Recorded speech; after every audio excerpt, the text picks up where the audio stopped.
Hi, my name is Precious Okore, a student at Aspen University. Hi, my name is Obi Sims, and today we're going to be interviewing each other about cultural differences. Yes. Um, so the first question I'm going to ask you is, how does it make you feel when you're the only one person of your race within a group, such as in a classroom? To be honest, I wouldn't feel any kind of way. I feel that we all are human, and as long as we can communicate, there shouldn't be any discrepancies within being in a classroom full of a lot of people that come from different ethnic groups. And so what legal dilemma has happened to you within the last 2 years with the population you identify the most with? And does that make you ashamed or makes you advocate or feel compassion for another population of people who's different from you?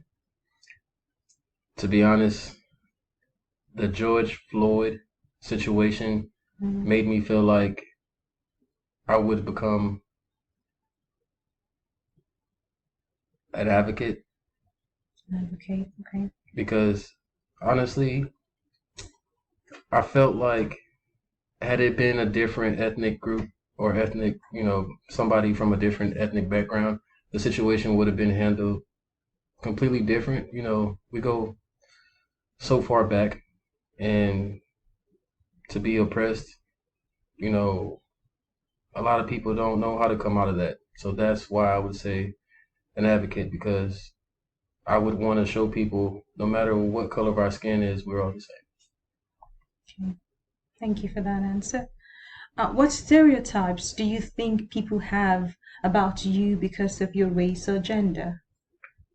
To be honest, um, I feel like no matter where I go, how I look, or even the way I speak, professional, uh, what would they call it nowadays? Slang, you know, I will get looked at how I am portrayed to the world based off movies, based off news, based off of everything that they show, basically. Because if I walk into a store, all eyes are on me. If a Caucasian person walks into a store, they're just walking into a store. How does that determine whether I'm good and they're bad, or they're good and I'm bad? We're all the same. Okay. And what impact statements would you like to make on behalf of the group that you identify the most with regarding current events or affairs? Honestly, I look at it as if it's a apple tree. We all have heard this. You have two bad apples out of the bunch. Yeah, but that doesn't necessarily mean all the apples are bad. You don't cut down an apple tree based off of two bad apples. If that was the case, we wouldn't have any fruit. If that was the case, we wouldn't have any livestock because animals get sick. You know, that's bad meat. So we can't say all cows are bad. It was just one out of the bunch. So, but what statement would you like to make on behalf of the group you identify with? You can't judge me based of how I look. You can't judge me based of how I speak. You can't judge me because I am who I am, and that's who I am. A good person. Thank you. That's awesome. So now he's going to ask me the same questions, and my response will be provided as well. Yes. Okay, so discuss how it makes you feel when you are the only one or one of few people of your race, gender, religion, or with your disability in a group such as a classroom. Well, it's as much as I can, I try to ignore the people in my environment, but a lot of the time makes me feel alone, makes me feel like there's no one around me I can depend on.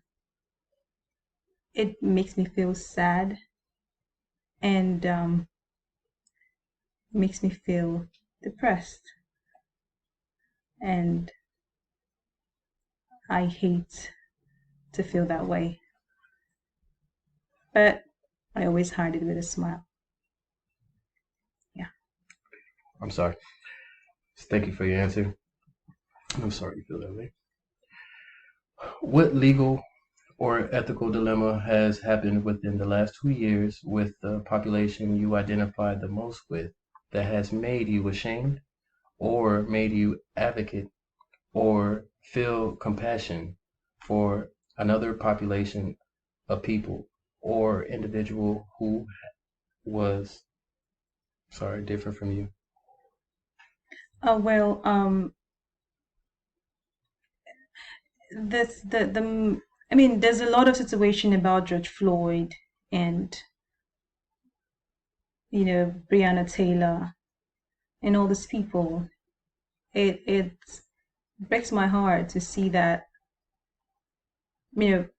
people came up to protest and fight for justice for these individuals who clearly deserve justice, and the media portrayed the protesters as criminals, while the January 6th riot by the Caucasians, they deemed the Caucasians as citizens or patriots who are fighting for the love of their country.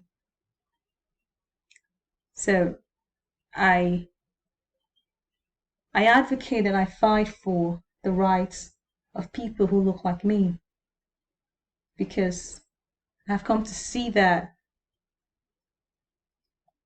there's not enough room for justice. There's not enough room for error, and the little thing we do is being judged by the worst punishment possible. Like they say, we the people who are the people. Yeah. Nice answer. What stereotype do you think people have about you because of your race, gender, religion, or disability? Well, there is a general thought about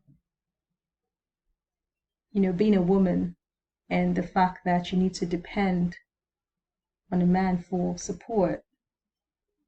I mean, I'm not against women who depend on men for whatever need they have. That's your choice. But I mean, you shouldn't think that that's who I am because I'm a woman. So that's the stereotype most people have, because they feel like as a woman you should be dependent because of your gender. But what's the point of a woman educating herself and getting better at what she does and still be dependent? I feel like the whole point of that growth and the whole point of improving yourself is to be independent. That doesn't mean I don't depend on my husband. There are other things I depend on him for, okay? But, I'm just saying that it shouldn't be a stereotype to women that women should be dependent, because they also have the power to do much more than just sit at home and be housewives. That's what I'm saying. Very good answer. Okay, next question, and final question. What impact statement would you like to make on behalf of the group that you identify the most with regarding current affairs or events? People will always have something to say about you, who you are, what you do, but ignore it. People do not define you. You have to choose your path. You have to choose where you want to go. I mean, I'll give an example. Barack Obama. I mean, while he fought, or while he went into the race to be president, he had a lot of problems, a lot of challenges. Even his wife Michelle had similar challenges, but they fought through and they stayed focused. So I advise that you stay focused on your goal. Look at the prize. Ignore the distractions, because that's what I call all those things, the distractions. Ignore them, focus on the prize, and go for it. It's all about you and where you're going, not about the people around you. Yeah.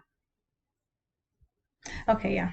So that's our final question. And thank you for listening to us today. And bye.